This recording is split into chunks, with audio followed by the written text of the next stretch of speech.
చేస్తేనే నేను అక్కడికి వెళ్ళాను అంటూ అల్లు అర్జున్ చెబుతూ వచ్చారు. అక్కడ జరిగిన తొక్కిసలాట గురించి నాకు మర్నాడు తెలుసు, ఆ రోజు నాకు తెలియదు అని అల్లు అర్జున్ చెబుతూ వచ్చారు. ఇవన్నీ కూడా అల్లు అర్జున్ ప్రెస్ మీట్లో చెప్పారు. అల్లు అర్జున్ ప్రెస్ మీట్ నిర్వహించిన తర్వాత కొంతమంది సస్పెండ్ అయిన పోలీసు అధికారి కూడా ఒకరు ప్రెస్ మీట్ నిర్వహించి మాట్లాడారు. ఆ తర్వాత సివి ఆనంద్ కూడా ప్రెస్ మీట్ పెట్టి వివరాలన్నీ కూడా చెప్పారు. వీడియో ఫుటేజ్ను కూడా వివరిస్తూ వచ్చారు. అయితే అల్లు అర్జున్ ప్రెస్ మీట్ పెట్టడాన్ని తప్పుపడుతున్నట్టుగా తెలుస్తుంది పోలీసులు. అల్లు అర్జున్ అక్యూజ్డ్గా ఉన్నారు. ఆయన ఇంటరిమ్ బెయిల్పై, మధ్యంతర బెయిల్పై ఉన్నారు. 4 వారాల పాటు మధ్యంతర రిలీఫ్ ఇచ్చింది హైకోర్టు.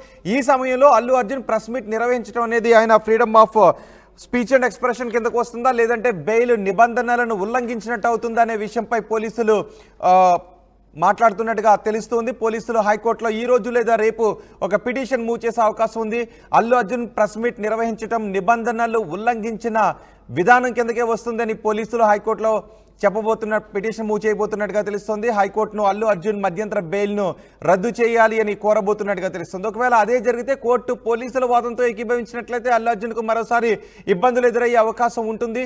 బహుశా అల్లు అర్జున్ తరపు న్యాయవాదులు దీన్ని freedom of speech and expression కింద కోర్టులో వాదించే అవకాశాలు కనిపిస్తున్నాయి. కానీ పోలీసులు మాత్రం దీన్ని బెయిల్ నిబంధనలు ఉల్లంఘించిన విధానం కిందకే వస్తుంది. అక్యూజ్డ్గా ఉన్న వ్యక్తి, మధ్యంతర బెయిల్పై ఉన్న వ్యక్తి ఇలా ప్రెస్ మీట్ నిర్వహించడం అనేది నిబంధనలను ఉల్లంఘించడం కిందకే వస్తుందని పోలీసులు అభిప్రాయపడుతున్నారు. అదే పిటిషన్ మూవ్ చేయబోతున్నారు. మరి మీరేమనుకుంటూ ఉన్నారు? అల్లు అర్జున్ ప్రెస్ మీట్ నిర్వహించడాన్ని మీరు సమర్థిస్తూ ఉన్నారా, లేదా పోలీసులు అనుకుంటున్నట్టుగా వ్యతిరేకిస్తున్నారా? మీ అభిప్రాయం ఏంటో, మీ అభిప్రాయాన్ని కమెంట్ బాక్స్లో తెలియచేయండి. ఒకసారి నేను ఆ రోజు సభలో రేవంత్ రెడ్డి ఏం మాట్లాడారు, ఆ రోజు సాయంత్రం అల్లు అర్జున్ ఏం మాట్లాడారో నేను మీకు చూపిస్తాను. ఈ 3 ఏళ్ళు తెలుగు వాళ్ళకి నా ఆడియో ఫంక్షన్ చూడండి, నేనేమన్నాను? నా సినిమా చూడండి అది అన్నాను. నేనేమన్నాను? అరే మన తెలుగు వాళ్ళు పరువు తీసి ఎక్కడో నిలబెడదామని ఒక అటెంప్ట్తో చేశాను. అలాంటిది నేను అంత ప్యూర్ ఇంటెన్షన్తో చేస్తే నేను ఇలా చేశాను అలా చేశాను, నా మీద ఫాల్స్ ఎలిగేషన్, నాకు ఎంత బాధ వేస్తుంది. This is personally I mean to nobody. I respect everybody. నేను అసలు ఇదేం పర్సనల్ అటాక్ కాదు, ఏమీ కాదు. నేను జస్ట్ నా గురించి ఫామ్ అవుతున్న ఇన్ఫర్మేషన్ పీపుల్కి చెప్దామని, బట్ ఇలా జరుగుతుంది, ఇది నిజం కాదు, దయచేసి అర్థం చేసుకొని చెప్పడానికి. అండ్ ఒక సిరీస్ ఆఫ్ ఈవెంట్స్ లా చెప్తాను జరిగిన విషయం. ఏమంటే జరిగిన విషయం చాలా అన్ఫార్చునేట్. నేను గత 3 ఏళ్ళుగా ఈ సినిమా థియేటర్లో చూస్తేనే నాకు తెలుస్తుంది. అంటే నేను ఇన్ని కోట్లు పెట్టి అమ్మేం కదా సినిమా, నాకు రెస్పాన్సిబిలిటీ ఉంటుంది. సినిమా ఎలా ఉంది థియేటర్లో చూస్తే నా 3 years ఎఫర్ట్, అది జస్ట్ ఒక షో కాదు. నాకు ఎమోషనల్గా అది 3 years ఎఫర్ట్. అసలు ఏమవుతుంది నా future, it's like make or break moment for me. So అలాంటి ఇంపార్టెంట్ పాయింట్లో నేను వెళ్తూ నేను అదే ఆలోచించాను తప్ప నేనేమి ఇర్రెస్పాన్సిబుల్గా గత 20-30 ఏళ్ళుగా నేను అదే థియేటర్కి వెళ్తున్నాను. ఓల్డ్ సినిమాలకి వెళ్ళాను నేను అదే థియేటర్కి. నా సినిమాలు కాకుండా బయట సినిమాలకి వెళ్ళా. ఎప్పుడు ఇలాంటి యాక్సిడెంట్ అవ్వలేదు. అండ్ నేనేదో ఇర్రెస్పాన్సిబుల్గా థియేటర్కి వెళ్ళిపోయాను, పర్మిషన్ లేకుండా వెళ్ళిపోయాను అనేది అబ్సల్యూట్లీ ఫాల్స్ ఇన్ఫర్మేషన్. అలాంటిది ఏమీ లేదు. థియేటర్ వాళ్ళు పర్మిషన్ సార్ట్అవుట్ చేసుకున్నారని చెప్పి మేము అక్కడికి వెళ్ళాము. అక్కడికి వెళ్తే పోలీసులే క్లియర్ చేస్తున్నారు అక్కడ. So it is understood that everything is sorted. నేను వాళ్ళ డైరెక్షన్లోనే వెళ్తున్నాను. అండ్ ఏంటి వాళ్ళు ఒకవేళ నిజంగా పర్మిషన్ లేకపోయి ఉంటే చాలాసార్లు వాళ్ళు చెప్తారు, సార్ మీ పర్మిషన్ లేదంటే మేము రెండట్టు వెళ్ళిపోతాం. వాళ్ళే క్లియర్ చేసి ముందుకు రమ్మంటూ ఉంటే పర్మిషన్ ఉందనుకునే కదా మేము ముందుకు వెళ్తూ ఉంటాం in that flow of things.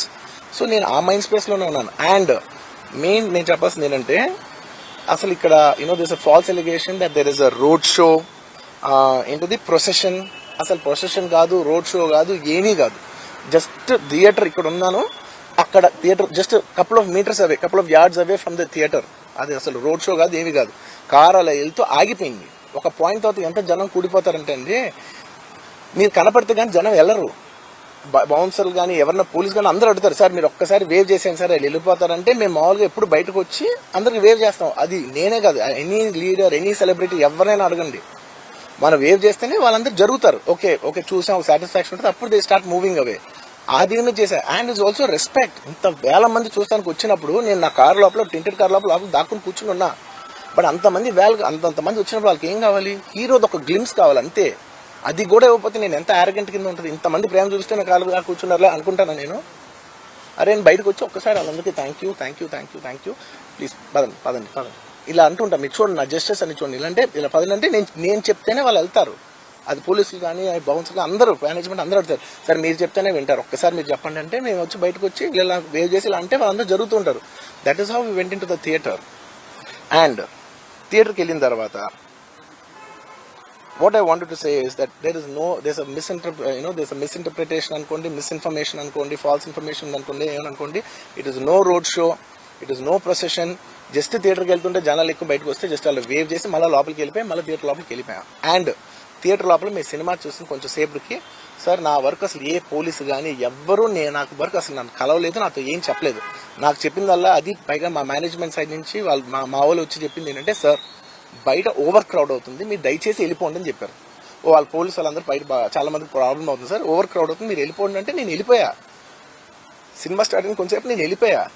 నేను మా వైఫ్ అందరూ మేము బయటకు వచ్చాం అంతే. నాకు అసలు ఆ తర్వాత నెక్స్ట్ డే నాకు తెలిసింది ఒక లేడీ ఇలా ఉందంట, కళ్ళు తిరిగి పడిపోయిందంట, ఆ తర్వాత ఆవిడ పాపం చనిపోయిందంట, ఇలా ఒక కిడ్ ఉన్నాడు అంటే నేను షాక్లో గురయ్యా. అంటే నాకు తెలీదు అసలు, నెక్స్ట్ డే వరకు నాకు అసలు తెలీదు. I had no idea. ఎందుకంటే నేను నా పిల్లోనే పక్కన పెట్టుకున్నా, నా వైఫ్, నా కొడుకు, నా కూతురు థియేటర్లోనే ఉన్నారు. నాకు తెలీదు. నిజంగా అలా జరుగుండుంటే, నాకు తెలుసుంటే నేను వాళ్ళు తీసుకుని వెళ్ళిపోతాను కదా, మినిమం కదా. ఎవరైనా వాళ్ళ పిల్లలు వాళ్ళు తీసుకుని వెళ్ళిపోతారు కదా. నాకు తెలియని కూడా తెలియదు. సరే పిల్లలు వాళ్ళు చూసుకుంటారు, మనం వెళ్ళిపోతే క్రౌడ్ క్లియర్ అయిపోతే, ప్రాబ్లమ్ సాల్వ్ అయిపోతే నేను వదిలేసి వెళ్ళిపోయా. అలాంటిది నాకు తెలిసి కూడా నేను సినిమా చూస్తూ ఉన్నాను, ఇలాంటి ఫాల్స్ అలిగేషన్స్ వస్తే చాలా బాధ వేస్తుంది. పిల్లలు ఉన్నారు సార్, పిల్లలు వదిలేసి వెళ్ళిపోతాను నేను. నాకు నా పిల్లలు అంటే ఎంత ఇష్టం తెలుసు. ఎవరైనా ఉంటారు కదా, తీసుకుని వెళ్ళిపోతారు కదా. అలాంటి నాకు క్లూ కూడా లేదు.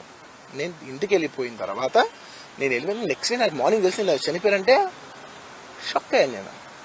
షాక్ ఇమీడియట్గా నేను బాస్కు ఫోన్ చేశాను, మా బన్నీ వాసుకు ఫోన్ చేసి, వాసు ఇమీడియట్గా హాస్పిటల్కి వెళ్ళి వాళ్ళ కలు నేను వస్తానంటే, సార్ నేను మొత్తం అక్కడ వెళ్ళి చెక్ చేసి వస్తాను, వాళ్ళందరూ ఎమోషనల్గా ఎలా ఉన్నారు ఏంటో మనం ఫస్ట్ చెక్ చేసుకున్న తర్వాత మీకు దిగాలి, ఒక నిమిషం ఆగండి సార్. వెళ్ళిపోయిన తర్వాత వాసు నేను వస్తానంటే, సార్ మీరు రావద్దు ప్లీజ్, దయచేసి మీరు హాస్పిటల్ రావద్దు, ఇక్కడికి గందరగోళం అయిపోతుంది. నేను నైట్ మీరు థియేటర్కి వెళ్ళారు, ఇష్యూ అయింది, చాలా ప్రాబ్లం అయింది. ఇప్పుడు మీరు హాస్పిటల్కి వచ్చి మళ్ళీ ప్రాబ్లం అయితే మొత్తం సార్ చాలా ప్రాబ్లం అవుతుంది సార్. నేనే వాళ్ళని కొంచెం వాళ్ళ రిచువల్స్ అన్నీ అయిపోయిన తర్వాత మీ దగ్గర తీసుకొస్తానని చెప్పాడు. అరే నేను కష్టపడింది